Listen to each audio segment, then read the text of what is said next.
आगामी जिल्हा परिषद, पंचायत समिती, नगरपालिका विजयासाठी राष्ट्रवादी काँग्रेस शरद पवार गट प्रयत्नशील असल्याची प्रतिक्रिया अहिल्यानगरचे खासदार निलेश लंके यांनी श्रीगोंद्यात बोलताना दिली आहे। आगामी जिल्हा परिषद, पंचायत समिती, नगर परिषद निवडणुकीत महाविकास आघाडी मार्फत लढायचं की समविचारी लोकांना सोबत घेऊन शहर विकास आघाडी तालुका स्थापन करून निवडणुकीत उतरायचं, याबाबत नेते मंडळी, कार्यकर्ते यांच्याशी चर्चा केली असून याबाबत लवकरच निर्णय जाहीर करू असं अहिल्यानगरचे खासदार निलेश लंके यांनी श्रीगोंद्यात बोलताना सांगितलंय। खासदार लंके बोलताना पुढे म्हणाले, लोकसभा निवडणुकीत श्रीगोंद्यात तसेच राज्यात जे चित्र होतं त्यात विधानसभा निवडणुकीत बदल झाला, पुढेही बदल होत राहतील। येथील प्रश्न, कार्यकर्त्यांचे प्रश्न जाणून घेण्यासाठी आपण येथे आलोय।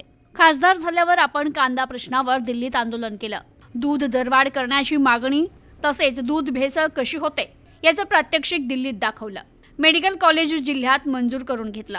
अशी कामं यापूर्वीच्या खासदारांनी कधी केली होती का, असा प्रश्न विचारून 5 वर्षापासून passenger demo railway Daund Manmad दरम्यान अनेक स्टेशनवर थांबा रद्द झाला होता, तो प्रश्न सोडवला। लिंपणगाव रेल्वे उड्डाणपूल याबाबत तसेच मतदारसंघातील रेल्वे प्रश्नावर पाठपुरावा केला। जामखेड मुंबई 548D हायवे बाबत अनेक त्रुटी आहे, संतोष इथापे यांनी याबाबत अनेकदा आवाज उठवला। त्या प्रश्नावर केंद्रीय मंत्री नितीन गडकरी यांना भेटणार आहे, माझं काम चालू आहे, कुटुंब सर्व कार्यक्रमांना हजेरी लावत आहे, शेतकऱ्यांशी निगडीत प्रश्न आपण मांडत आहोत, असं लंके यांनी यावेळी सांगितलं।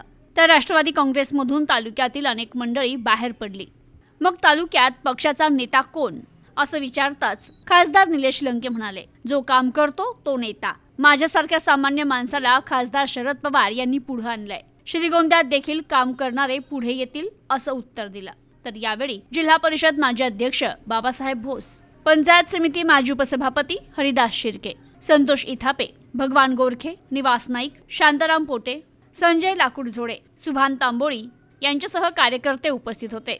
कुठेतरी एका पक्षाची एक बैठक झाली पाहिजे, पक्षाच्या कार्यकर्त्यांच्या पण अडचणी, प्रत्येक पक्षाच्या कार्यकर्त्यांच्या समस्या जाणून घेतल्या पाहिजे, यासाठी ही बैठक झाली। पण कार्यकर्त्यांच्या अडचणी सामावून घेत असताना या भागातील काही प्रश्नसुद्धा समजून घेतले पाहिजे, यासाठी ही छोटीशी आम्ही या ठिकाणी मीटिंग घेतली आणि कार्यकर्त्यांशी वेगवेगळ्या विषयावर चर्चा पण झाली। निवडणुका कधी होतील कधी नाही होतील याचं काही आम्हाला तरी अद्यापपर्यंत मलाच काही कोणाला सांगता येणार नाही, पण तरी जर चर्चा होत असेल तर त्या चर्चेमध्ये आपल्या पण चर्चा झाली पाहिजे, ही सुद्धा महत्त्वाची असते। त्यामुळं श्रीगोंदा नगरपालिकेची निवडणूक असो किंवा जिल्हा परिषद पंचायत समितीची निवडणूक असो, याबाबत सुद्धा आमचे वेगवेगळ्या अँगलनी वेगवेगळ्या चर्चा झाल्या।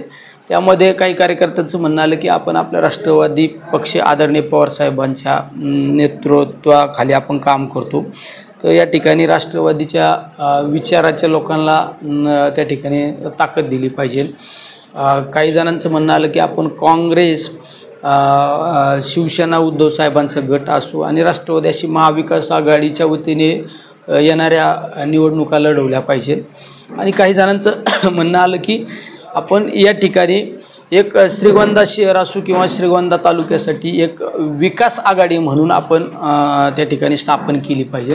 त्यामध्ये आमचे काही कार्यकर्ते असतात, त्यांना समाजाची एकदम आत्मीयता असते, कळकळ असते, पण तो एक वेगळ्या राजकीय प्रवाहात असतो, त्याला आमच्याबरोबर येण्यासाठी काही अडचणी येत असतील तर अशा लोकांना बरोबर घेऊन सुद्धा आम्ही शहर विकास आघाडी असो किंवा श्रीगोंदा विकास आघाडी करण्याचा सुद्धा आम्ही निर्णय घेऊ शकतो। त्यामुळे या सगळ्या गोष्टींचा सारांश जर करायचं म्हणलं तर उद्या आम्ही जर शहर विकास आघाडी नावाने केली, तालुका विकास आघाडीच्या नावाने एखादी आघाडी जर स्थापन केली तर निश्चित समविचारी लोकांना परत येता येईल।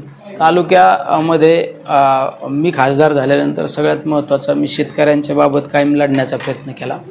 कांद्याच्या बाजारभावाच्या बाबत असो किंवा दुधाचे बाजारभाव असो किंवा या तालुक्यातील काही प्रलंबित रस्त्याचे प्रश्न होते, त्यामध्ये तुमचा श्रीगोंदा ते जामखेड रस्ता असो, आडळगाव मार्गे जाणारा तो रस्ता परत चालू करून घेतला। अजून काही प्रलंबित रस्ते बंद पडलेले होते, काही रेल्वेचे काही प्रश्न प्रलंबित आहे, त्या बाबतीत सुद्धा विशेष करून या बाजूचा ओव्हरब्रिजचा असो, काही ठिकाणी रेल्वे थांब्याचे असो, ते प्रश्नसुद्धा आपण त्याला प्रगती देऊन ते सुद्धा कामं लवकरात लवकर करण्याचा प्रयत्न केला आहे. आता तीर्थक्षेत्र विकासामधून आपल्या मतदारसंघात काय आणता येतं का काय, तो पण आम्ही प्रयत्न करतो. शेवट राज्यामध्ये सरकार एक वेगळ्या विचाराचं आहे, केंद्रात पण तीच परिस्थिती आणि केंद्राच्या सरकारची जर परिस्थिती पाहिली तर आर्थिक परिस्थिती इतकी काही सक्षम नसताना सुद्धा आपल्या मतदारसंघात काही वेगवेगळे मोठाले प्रोजेक्ट आणता येतील का नाही, त्यासाठी पण आम्ही प्रयत्न करत असतो. तुम्ही पाहिलं असेल काष्टी आणि काष्टी भागामध्ये सिमेंट प्रोजेक्टच्या बाबत लोकांचा विरोध होता. त्याबाबतसुद्धा मी लोकांचं मत जाणून घेऊन संबंधित मंत्री महोदयांना की दिल्लीत भेटलो की हा प्रोजेक्टमुळं हा एक ग्रीन झोन आहे, ग्रीन बेल्ट आहे, निश्चित त्याचा नुकसान त्या आजूबाजूच्या एक 5-10 गावांच्या शेतकऱ्यांवर होऊ शकतो. तो प्रोजेक्ट या ठिकाणी करण्यापेक्षा ग्रामीण भागामध्ये ज्या ठिकाणी दुष्काळी भाग आहे त्या ठिकाणी प्रोजेक्ट करा. जलजीवन मिशनच्या बाबत मी मधल्या काळात त्याचा पाठपुरावा केला. जलशक्ती मिनिस्टर CR पाटील साहेबांना पण भेटलो.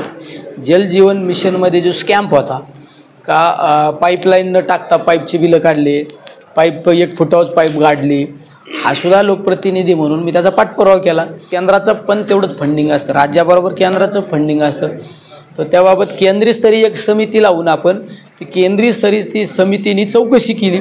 त्याला चौकशीत ज्या ज्या गोष्टी आढळून आल्या त्या दुरुस्त करण्याचे आदेश पण दिले. प्रतिनिधी मुश्ताक पठाण, न्यूज टुडे 24, श्रीगोंदा, अहिल्यानगर.